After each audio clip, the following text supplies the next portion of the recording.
Next session in this grand ballroom will be Building Successful Sustainable Fashion Brands. Mr. Kaustubh Korde, if I may request you to kindly join me here. Mr. Kaustubh will be anchoring this session. The speakers for this session will be Mr. Vivek, Sandhwar. I have Mr. Charath, Narsimhan, if I may request you to come and join us. And a face that we have already met in the morning, Mr. Blaise, Desbordes. Please join us. Please join the panel on the stage. And Mr. Kaustubh, over to you. Thank you. Good afternoon, everybody. And I was honored to moderate this particular session of building successful, sustainable brands. And we have the distinguished panelists here who are heroes in their own sense for building this Fairtrade brand, and in the process, obviously building their own brand and using the Fairtrade as a vehicle to build it further.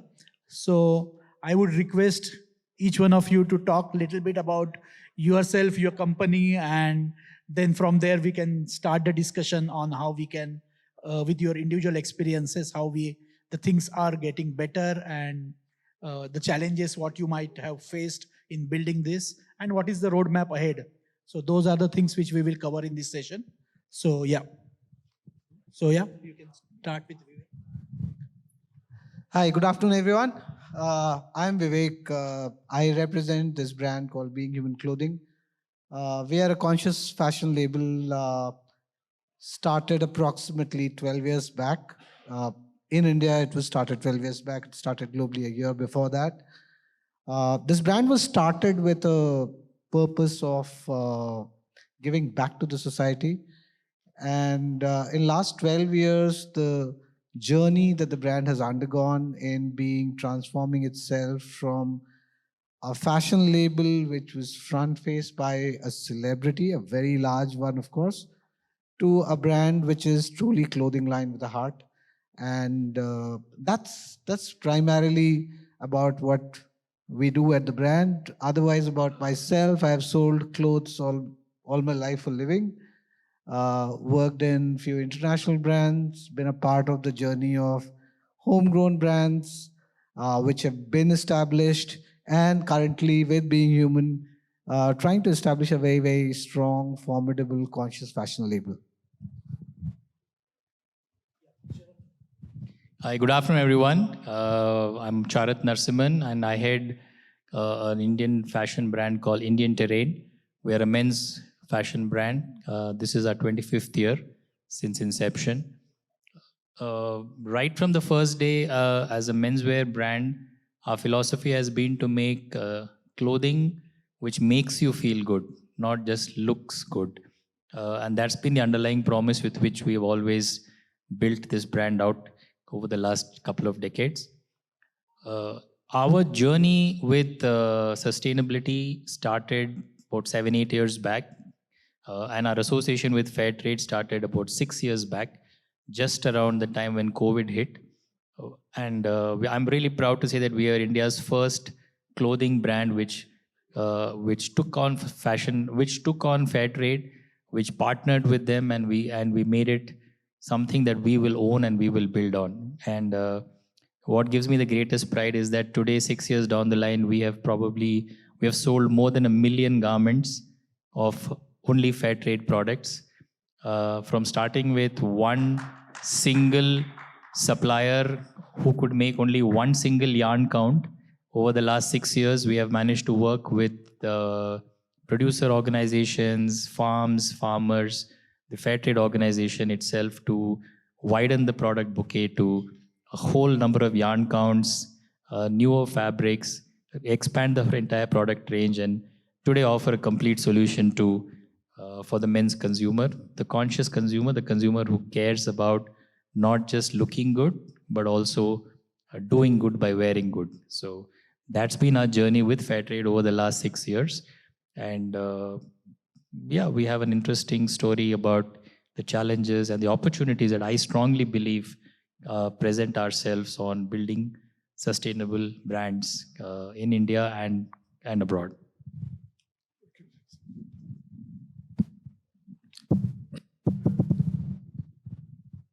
Hear me? Hello, everyone. Send over. Hello. Yes. Sorry for that. Yes, I'm Blaise Desbordes. I'm representing a specific brand. We are not a fashion brand, but we are a fashion brand too, which means we are a brand to help brands. So we are logo, we are label, Fairtrade labels. So I think we do have partly the same issues and challenges than my two colleagues, and partly some other challenges. We do have in common to have to build an image, to build trust, to build visibility, and to build, I would say, love for the Fairtrade brand. This means to use a lot of different channels and tools to achieve that goal. I can come into details later. But globally, I would say my experience told me it takes a long time to become a valuable brand. And it's step after step, and you cannot miss a milestone. And the trust of the public, the awareness, and I would say the global feeling the people have when they see your brand is really difficult to build. And at Fairtrade, after 40 years, I think we have reached a very, very satisfying level, meaning we are probably the most famous and most recognized ethical sign in the world. Why that? Because we diversified the types of products we did labelized.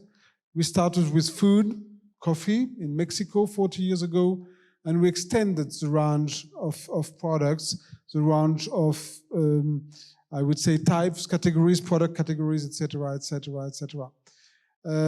So we are recognized in almost all countries. This is the level we have reached.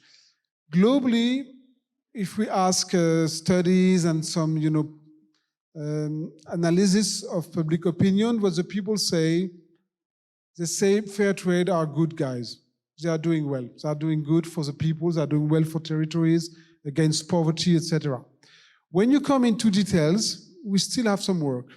Why? Because if you ask anyone on the street, they would say, they are good guys, sustainable. Are they not helping about the good price? But they're not that sure, So, and some of them believe we are more environmental, others believe we are more social. So, globally, but we can be really satisfied regarding the level of the Fairtrade brands. Second remark, and I will stop with that. I think we use very different tools and means to promote the brands and commercial and closest brands. Just to give you an example, we do have campaigning teams. What does it mean, campaigning? We have people on the street making demonstration, going, front of the French Parliament or the EU Parliament with clothes, with some figures, with big posters, and say, hey, justice for farmers. So this is campaigning. And campaigning is really, really, really strong to strengthen a brand. If you don't miss your campaign, indeed, if there is no problem, no scandal, etc. So this is one mean. We don't have a lot of money to make advertising in the public space. Just to give you an example, on the French market, for instance, we, Fairtrade, we maybe have 300,000 euros a year to make advertising. And a car maker called Renault Nissan, you know them, they have 500 millions, half a billion. So, the gap is huge, and they buy indeed all the best spaces in the subway, on the street, on the TV, etc., etc. But it doesn't matter, because we compensate that financial weakness with a very strong narrative.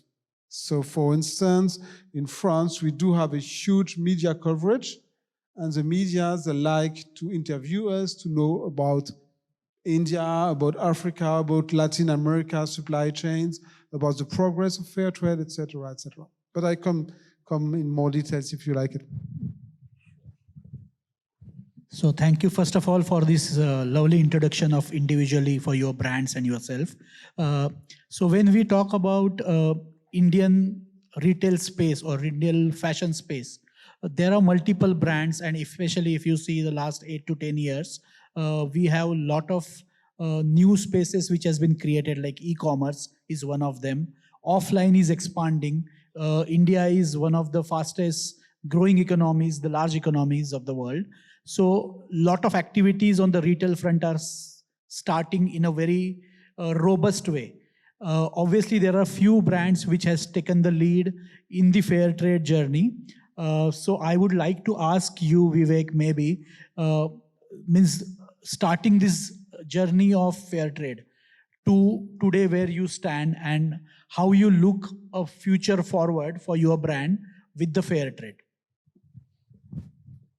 So that's a great question. So instead of starting at fair trade, I'm going to take a step back. And that will give you the context of why fair trade happened really for us. So this brand was started with human values really.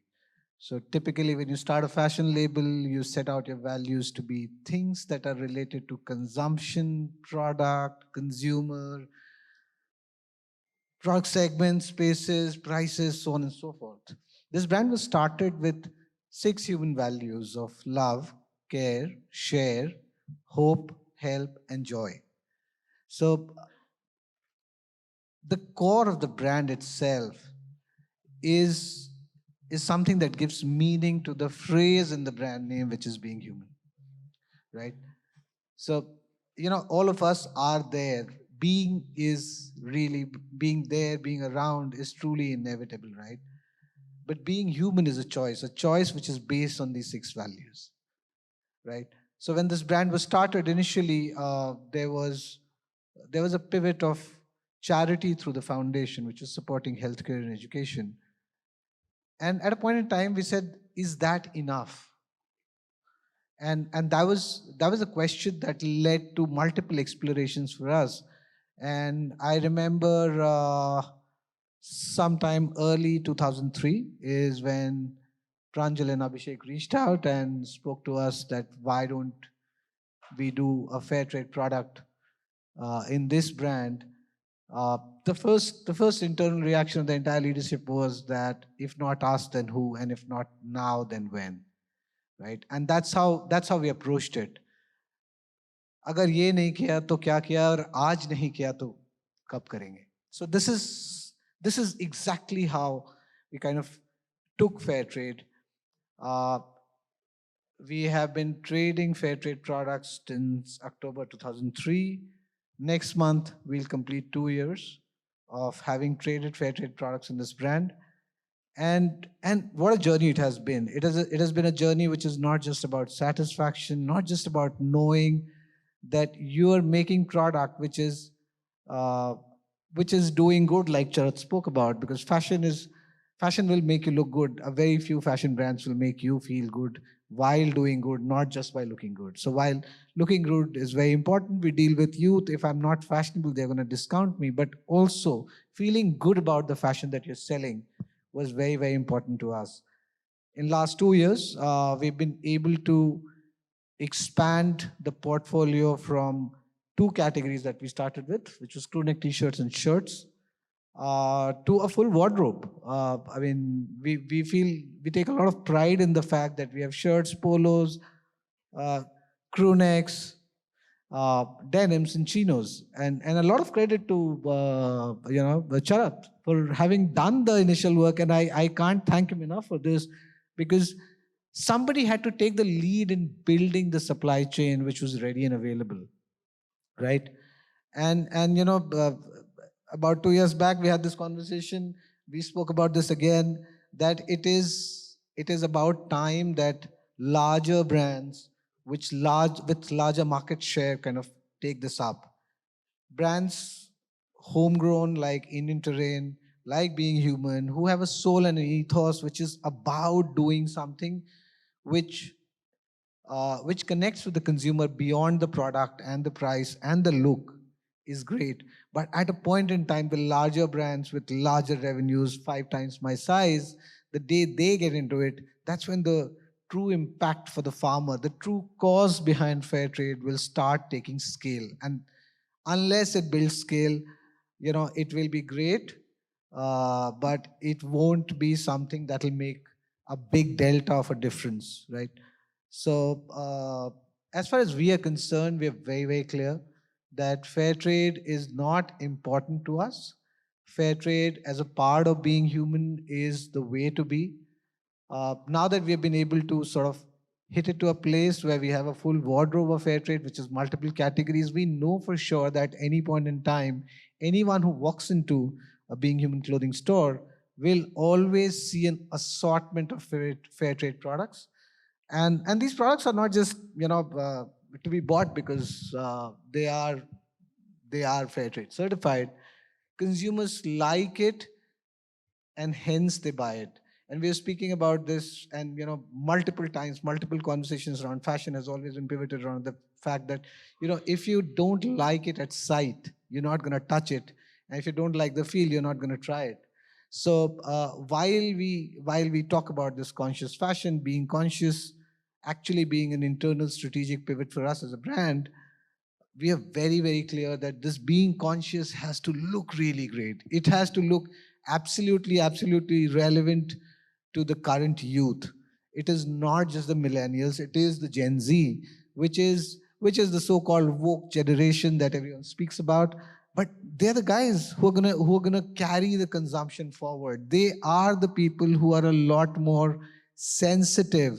Gen Alpha asks questions of kinds that we wouldn't have imagined. I mean, I have a 14-year-old at home, and the kind of questions sometimes I'm asked at home about things we do, things we take for granted, are very, very different. So I think for us, it is a very, very early start of a very long journey. We hope to be able to create a base and a scale that makes sense to the current generation and the next and the next. And in doing so, if we can positively impact farmers in India, we will completely take that privilege with a lot of pride. Yeah. So that's where we are at. Thanks, Vivek. Charath, I will come to you because you are the one brand which has really taken the stride and taken the lead in this fair trade movement. So I would like to understand, obviously you have made, like what Vivek has pointed out, that you have created a path for him to follow more easily. So being first brand to really build on the fair trade, which is a sizable, obviously there will be small D2C brands which are also part of it. But what are the challenges you face when you started to create a supply chain, and how you see the future of the fair trade with the Indian terrain? Thanks, Kaustubh. So I think the first thing is, of course, when we started, there was a very limited supply chain available. So it just needed a lot of work with Pranjal and Abhishek and the whole team. And I must say I have pushed them a lot over the last 6 years to expand the categories that we can do, expand the kind of products that can be developed, and it's been a two-way opportunity. Inherently, there is already the setup was there. The producer organizations were already there. They were spread around. They needed to know that there is enough of a market for them to invest their time and money. So it was a two-way reaction. Before that, I wanted to just step back and say, in the context of fair trade, the biggest challenge is the word sustainability is a very abused word. Nobody knows what it means. Nobody really understands what does it take. It's confused a lot with the green, organic. So many things are floating around, each one trying to own this idea of sustainability. And the consumer, therefore, is very confused as to saying, is this the real one? Is that the real one? And therefore, there is no one person who is owning it, right? Vivek gave a beautiful example when we're talking about when the PC revolution happened 20 years back. The consumer looked for that small thing which says Intel inside. That was a mark of that this is a trustworthy laptop, PC, so on and so forth, right? The question which I keep asking is that the Indian consumer or any consumer anywhere in the world, where is the equivalent of the Intel Inside mark which says that this is the true authentic mark of sustainability? There isn't one. Fairtrade is the potential to be that one mark which can be seen by the consumers as the one authentic symbol of sustainability. And the more they start believing in it, the more the consumers will start gravitating towards that. They will look for it, they will ask for it. And that's really when we get into this big domino effect of brands jumping into it. And then the whole thing will start just cascading down. So, where are we on that journey? I don't know. I first encountered the Fairtrade logo 26 years back in UK. So I have known this brand since 2000, but I have not seen it grow in the last 25 years, even in a market like UK, which is a very evolved market. So it tells me that there is a very, very long journey into the consumer's heart because they don't know what it stands for. They don't know what it is. They don't know what to expect from it.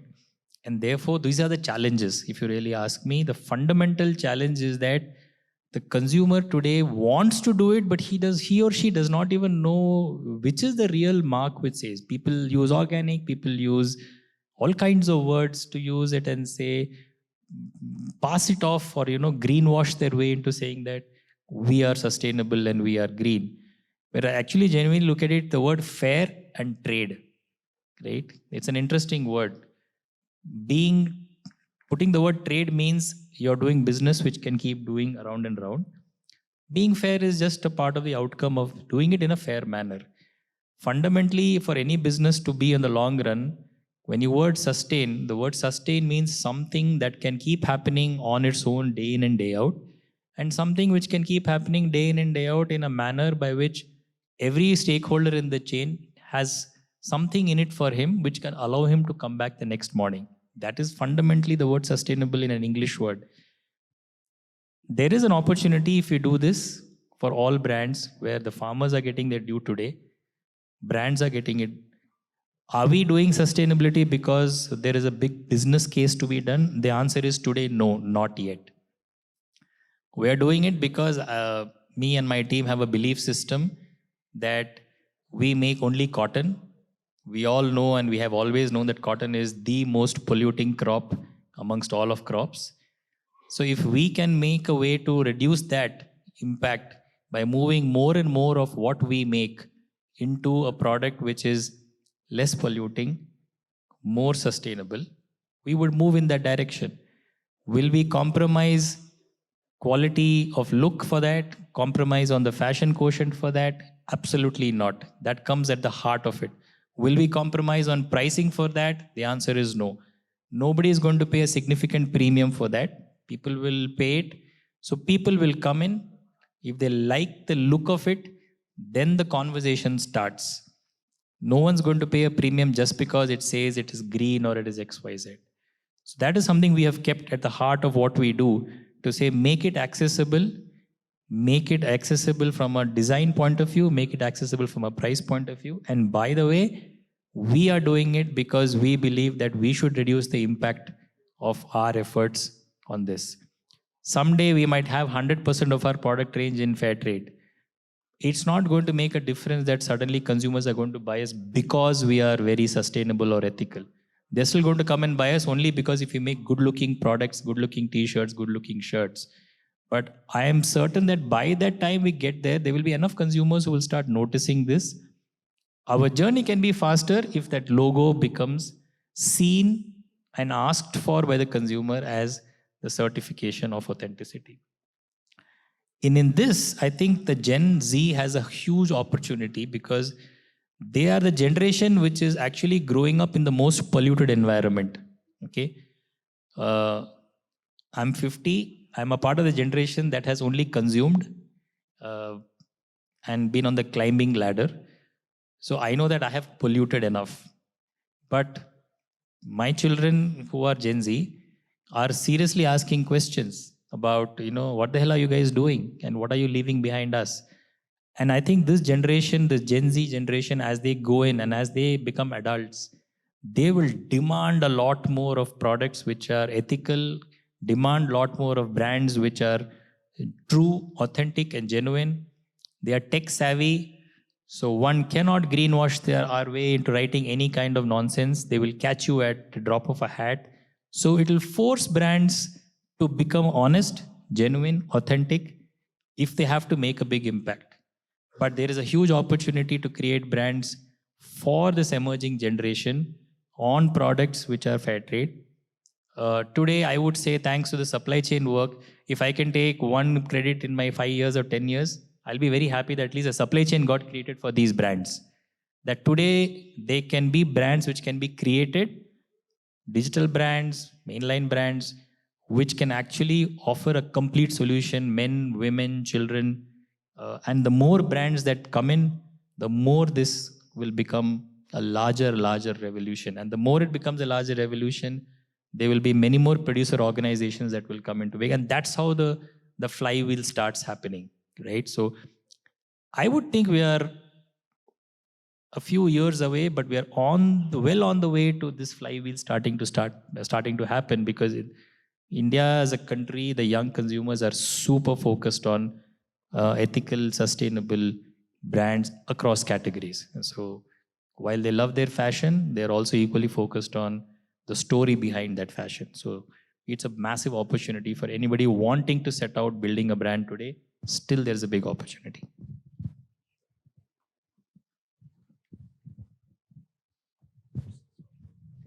So thanks, Charath. Blaise, I will come to you now.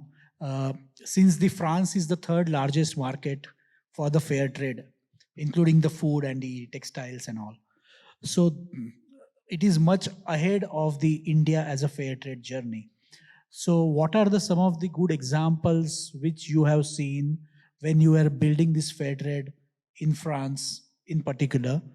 What are the lessons you can share here which can help not only for the current two brands who are sitting next to you, but also the audience or whoever will be hearing this like word of wisdom, what you had, the experience. If you can put some thoughts on that, so that will help us to understand how it is different, or how it is, you can say, we can take some few notes from what you say to make it little more accelerated as far as India is concerned. Thank you. Yes, I can try, but I just want to come back very briefly on one question, which is, why do we need, by fair trade, two brands instead of one? It means we need your brand and we need mine. Why is it so new? So before, consumptions it was fair enough to have just one brand, to tell one story, one image, eventually to hire some pop stars or movie stars to expand the brand strengths. But maybe today and for the future, regarding the huge sustainability challenges we are facing, we need to have two brands. One, which is making the product, which is telling its story, and the second, which is giving a guarantee. We, the second brand, we are a third party, just a third party. And consumers know. I'm convinced that the new generation of consumers will need more and more guarantees that what the story tells is true. So that's why you entrepreneurs, you are interested, and it's also risky for you, and you are very courageous, because then you put your brand into the hands, in a way, of external label, external engineer, external controllers. But together, I love your word, to expand. Together, we can expand the territory of commercial territory of fair trade products. So that's one remark I wanted to set, because regarding climate change, biodiversity failure, etc., consumers will absolutely need to have a double guarantee that there really something inside. You gave the example of Intel inside, but they want, exactly as you said, they want to say there is fair trade inside. And this has to be given by a third party. To come to your question, I don't know if I have very good fashion example, success story, because the fashion sector, fair trade sector is just starting in France. What I can share with you is, yeah, we have a few examples. Generally, there's a personality behind it, someone, inspiring person who really say, I want that for my clothes, I want that for my brand, and I'm dedicated to that. For instance, we have a very fantastic young woman called Julia. She came to the Switch Asia conference last year in Paris, and she told her story. And Julia, she said, I'm against fast fashion, definitely. I want to make my clothes in a good working condition, etc., etc. And she's inspiring a lot, and I would say duplicating the image of the brand. So you need that personality, you need a story, and you need to reach the heart of the people. Another example in the coffee sector. We are a 70 million market, so very, very small compared to India, but still coffee is very big in France. And do you know who is the number 3 in terms of sales, of coffee box sales every day? It's a fair trade brand. So you have 2 giants, multinationals, and then the third one, every day selling something like 60,000 box, is a fair trade brand, a middle-sized company. So this miracle was possible because, as I said, this middle-sized company said, okay, I want to expand my territory, my power, and I will do it through fair trade and through taking a third party. And we are working together with Malongo. Malongo is the name of that brand, is one of the top 20 biggest fair traders in the world, despite being a middle-sized company. And the journey is continuing. And sometimes I ask the boss of Malongo, hey, Jean-Pierre, why do you stay with us? You are very famous, your brand is renowned, etc. And he said, always, I need a third party. I need to consolidate the trust in my promise, my sustainability promise. So this is the second example. And I would say, usually we also have very, very nice, innovative and startups, and they need fair trade in order to just jump into the market, make their space to start with something stronger than their just new brand, newly born brand. So we do partner with brands during the first 5 or 10 years, and sometimes they stay, sometimes they leave when they become very famous. But and just to conclude regarding your questions, I think again that fashion is probably the future of fair trade movement. This is my personal conviction. I don't talk on behalf of the movement. I talk on behalf of Blaise, myself. Why that? Because the sustainable brands, they built their success on a social issue, on something, on a social debate, on a controversy, something is not working in the society. And then the brand is coming and say, I will try to fix it. I'm contributing to fix it. Biodiversity, climate change, fairness, etc., etc. So what is the number one issue if you ask a French consumers or European consumers? It's not, I would say, unfortunately, it's not spices or bananas. It's fashion. People that just know, 80% of them, including young generations, they know there is a problem. I cannot buy my t-shirt 2 euros. There's something behind, not working. So the space is huge for the promise of fair trade regarding fashion, regarding textile. And I hope we as a movement, as a third party, we will deserve your trust by building a solid standard, pragmatic standard that enables you both to make business and to reach sustainable impacts. Sure. Thank you for sharing your thoughts, Blaise. With that, I will come to the audience because there are a lot of interesting thoughts put by Charath and Vivek and Blaise. So anybody in the audience has any specific question or a comment for the speakers to answer. If that is the case, I would like to. Yes, okay. Yes, hello. I'm Valentine from Fairtrade France too. I support brands in their Fairtrade commitment. And so I have a question for you as brands. How do you manage to communicate and promote your Fairtrade commitment towards the consumers? Because you spoke about the awareness and the fact that Fairtrade must be well known. How do you proceed to communicate to the consumers your commitment? So this is. Yeah, it could be for both of you from the brands. Yeah, basically she's asking about how you communicate. Means if I understand. To consumers. To the consumers, yeah. Yes, to the So consumers. how you communicate? What is the kind of strategy of communication as far as Most of the communication that we use is digital. It's social media. It's primarily social media. It's primarily put out through advertising, through digital and social media. We have done a variety of stuff on that space. We have tried to create stories with the farmers from where we procure, their storytelling. We have shown how that the journey of those products from the cotton that the farmers all the way into the final finished product, because we work through our supply chain is completely sustainable, from the cotton farmer to the spinning mill to the weaving mill to the fabric mill to the garment factory where it is produced. It's a sustainable factory. It's a green factory.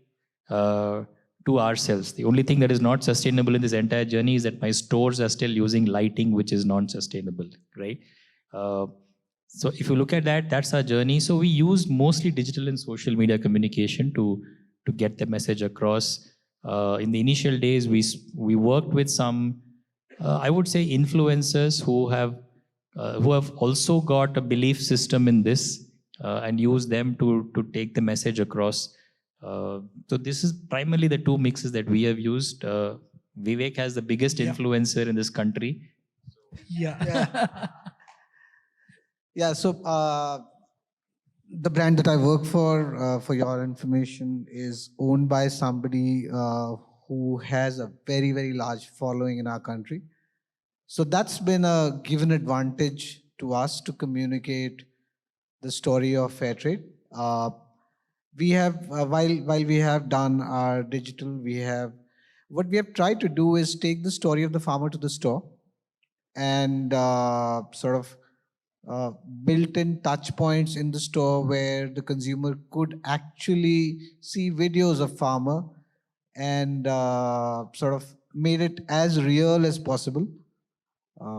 So that's one interesting thing that we could do. We also managed to take. So we built the brand along with Fairtrade in two ways. One is with the consumer, and second is with the intermediary. So in India, the business is in a way that there are multiple intermediaries in the middle of the brand and the consumer. So there are buyers, there are people who sort of give you the real estate for stores and so on and so forth. So we have taken Fairtrade also extensively to fashion conferences. So we have taken the Fairtrade farmers to the largest fashion conference of India. We've taken them center stage. In fact, 2 weeks back, Economic Times did a fashion event, and we took the farmers to stage there through the showcase of Fairtrade collection, and with farmers being actually on the visual in the story of the farmer. So we have done a certain amount of push from our end to the rest of the industry as well, and we've sort of used the power of celebrity behind the brand, a lot of other influences, since we deal with a lot younger consumers, so as to say. So we have created a lot of content around Fairtrade, the farmer's journey, with some of the largest influencers in India. We have had farmers on the hoardings, and we are working on something which I can't divulge a lot, but watch out for October. Sure. Thank you very much. Very interesting. Anybody else has any comments, questions? Otherwise, I will ask few.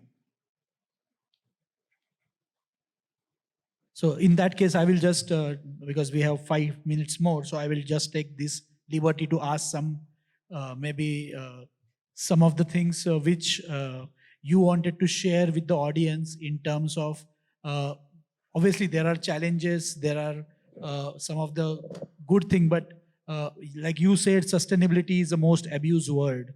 Uh, how as a brand, because as we know, the Gen Z and the new generation is always keen to talk about the ethical fashion, about how the things, thanks to our education system, wherein all these are embedded in the early part of the education.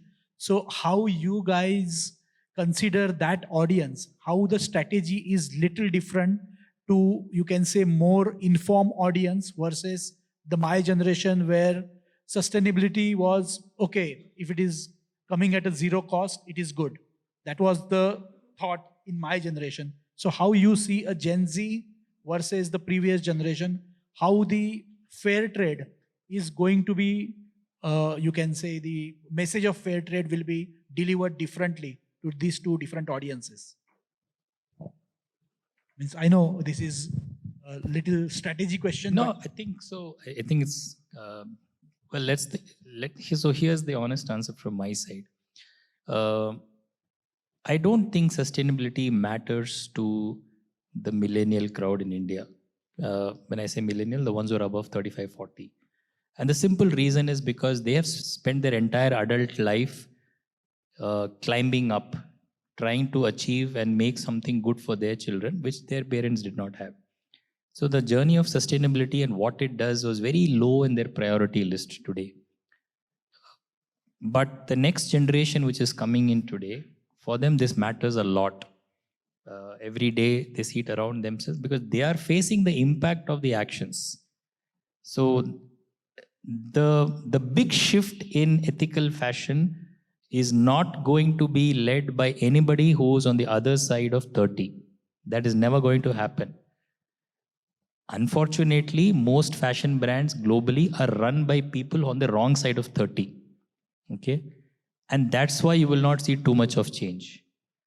When more people who are on the right side of 30 start leading fashion brands globally, this will become center stage, not just in India, but across the world. Because this is at the heart of what they are facing every single day. So Gen Z, to some extent, one below, I don't want to use these words, alpha, beta, gamma, Z, delta, etc. But I'm just going to use on the right side of 30 and on the wrong side of 30. And I like to believe I'm on the right side of 30, although I am well past that. But having said that, the truth is that they were going to be the change makers. And they are going to demand from their brands what are the changes that they want across fashion, across food, across everything else. And I think I completely agree with Blaise. Abhishek, if you're there somewhere in the audience, this is the comment I made to you saying that the future of fair trade is not in food, but it is in fashion. There's only so much impact you can make on bananas and coffee and cocoa, right? There is a massive amount of impact you can make on t-shirts, polo shirts, dresses, tops, which you wear every single day. So that's really when the big shift will happen, when clothing brands really jump into this big time, and they will drive. Vivek, being human, is clearly focused on the younger audience, and I think they will see that as a differentiator as they go along, day in every day. Every single day that they spend in this journey, they will see the tipping point at suddenly coming one day. You will not see it for 5 years, but suddenly one day, boom, you will see that shift happening when everybody comes into it completely. Sure, thanks. You wanted to add a point? Yeah, I think very well put, Charath. And I can't agree more with you that our generation has only taken away from the planet, and the right side of 30s is going to really make the change. The other thing that I just want to add one little bit is the people on right side of 30 are very demanding about transparency of information. So this sustainability or conscious claim is not going to be valid just with me putting a mark alone. This will only become valid after a point in time, and we are seeing it very, very clearly. We speak to a lot of young consumers who walk into our stores and the ones who don't walk into our stores as well. And one thing I've learned is that they need to know the entire chain. They need to know where the cotton came from, where you produced. Did you pay the right amount of money to the tailor? Was your washing plant not polluting the water stream next to it, and so on and so forth? So the transparency and possibly and at a point in time, maybe Government of India will also mandate the entire digital product passport. All of these things will really make it real with the people on the right side of 30s. And I love the term, Charath. I'm going to steal it and I'm going to use it. But the fact is that if you can't prove it to them, they aren't going to believe it. They are not going to believe it. And that's it. That's period. So if we aren't going to be ready with that transparent chain available to people in public domain, we can kiss our dreams goodbye. Sure, Blaise. Just last comments. Yeah, very briefly. I think scaling up fair trade is not an option. We know why. But there are two challenges. The first one, I totally agree with you, is about this new reliable promise we have to deliver together.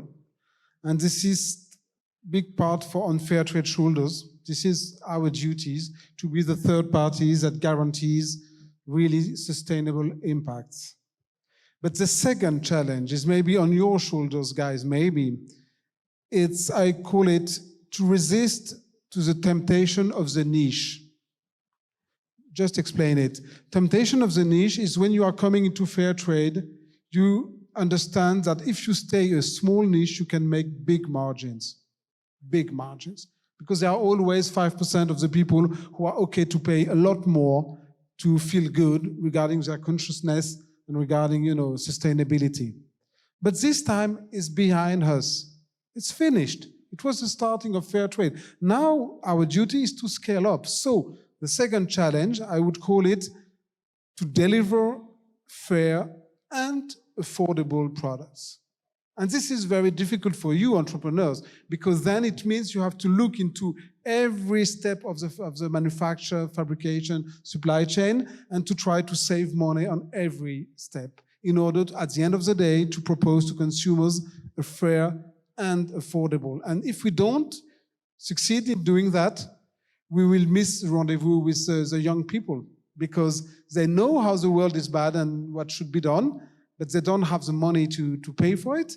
And beyond young people, we will lose middle classes. And middle class, as we know, is the precondition to scale up. So this is my view on that. Thank you. Sure. Thank you. With that, I will take because there are a few comments. On that note, my request to Lisa and the Fairtrade team, bring in all the money into this country. Okay? So, Abhishek, I've done my bit of trying to get more money into India for marketing. So thank you for this. Yeah. So thank you for this insightful conversation, and much more to follow in the tomorrow event also. So yeah, looking forward to work with all of you, with these guys, to build a fair trade together. Thank you.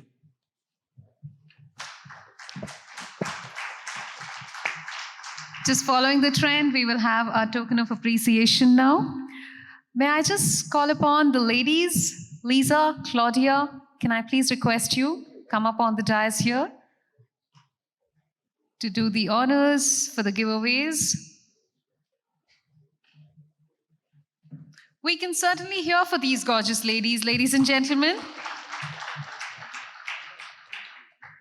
I will be calling upon the names one by one. Pleasure is absolutely mine. May I call upon Mr. Vivek? Mr. Vivek Sandhwar, please come forward. Lisa, Claudia, please take the center stage from the photography standpoint. I am not taking the limelight, I'm just requesting you to take so. Mr. Charath Narsimhan.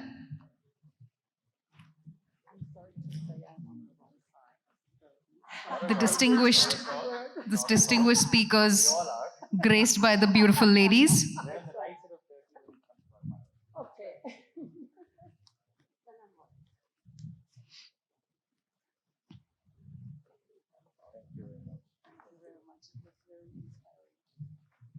And Mr. Blaise, is that French meets French?